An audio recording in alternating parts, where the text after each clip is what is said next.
সকাল সকাল ঘুম থেকে উঠে যে সুন্দর একটি বোরকা পরে রেডি হয়ে গিয়েছি আম্মুর বাসায় যাব বলে, বাবাকে দিয়ে আসবো এবং আমি একটু ঘুরে আসবো 2-3 দিনের জন্য। খুব কাছাকাছি আমাদের বাসা, খুব বেশি দূরত্ব না বলে ওইভাবে আসলে জামা কাপড় পরে রেডি হয়ে যাওয়ার কোনো প্রয়োজন নেই। কুচিওয়ালা বোরখাতে কি মোটা লাগেছি। যাই হোক, তো মায়ের বাসায় চলে গেলাম। চলে যেয়ে দেখলাম আম্মু রান্না করে রেখেছে রুই মাছ, শুটকি ভর্তা খেতে চেয়েছিলাম, শুটকি ভর্তা করেছে এবং সুন্দর একটি চিংড়ি মাছ দিয়ে ভাজি করেছে, ডাল রান্না করেছে। আলহামদুলিল্লাহ, খাওয়া দাওয়া কমপ্লিট করলাম। সন্ধ্যার সময় হাজব্যান্ডকে বললাম চলো একটু চটপটি খেয়ে আসবো। তো চটপটি খেলাম খাওয়া দাওয়ার পরে। আর রাত্রে আম্মু এই যে জুসটা এনে দিয়েছিল ঠান্ডা ঠান্ডা, খুবই টেস্টি ছিল। আমার কাছে তো স্পেশালি খুবই ভালো লেগেছে।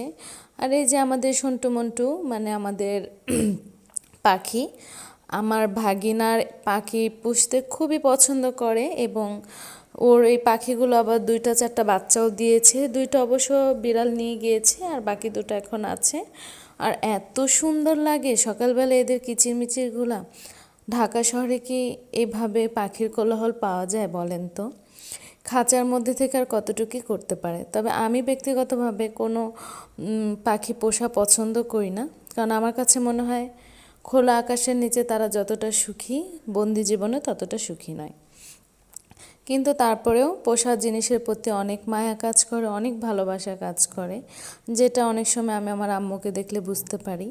যদিও আমার ভাগিনা পাখিগুলো পালে কিন্তু টেক কেয়ার আমার আম্মুই করে আর আমার বোনই করে। তো ওদের প্রতি তাদের অন্যরকম একটা ভালোবাসা কাজ করে, আর আমার অবশ্যই ভালোবাসি। তবে আসলে পাখি ধরে আদর করার মতো অত সাহসী কন্যা আমি নই। যে কোনো পশু পাখি আমি কেন জানি ধরে আদর করতে পারি না, এটা খুব খারাপ লাগে। তো এই যে আম্মু নাস্তা করলাম এবং চা বানিয়ে দিল, চা খাচ্ছি, আমার হাজব্যান্ডও খেলো, আমিও খেলাম। তারপর আমরা বাড়ির উদ্দেশ্যে রওনা হলাম, যেহেতু নিউ মার্কেট কাছে।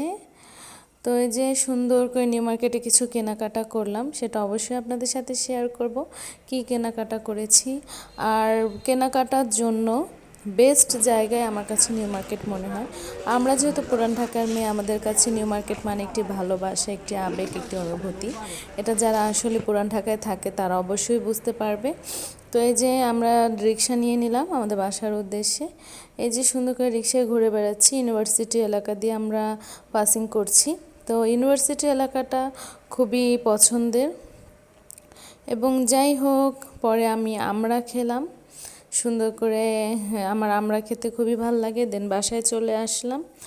এই যে গোসল করে এসে ফ্রেশ হয়ে নিয়েছে। আর হ্যাঁ, ঘরের যে হাল আমি করে রেখে গিয়েছিলাম সেটা আর বলে কাউকে বোঝানো যাবে না, কারণ ঘুম থেকে উঠে যেহেতু চলে গিয়েছি। এই দেখুন আমার বিছানাপত্রের অবস্থা, প্রতিটা রুমই কেন জানি এত মেসি হয়েছিল, কিছু আসলে বলার নাই।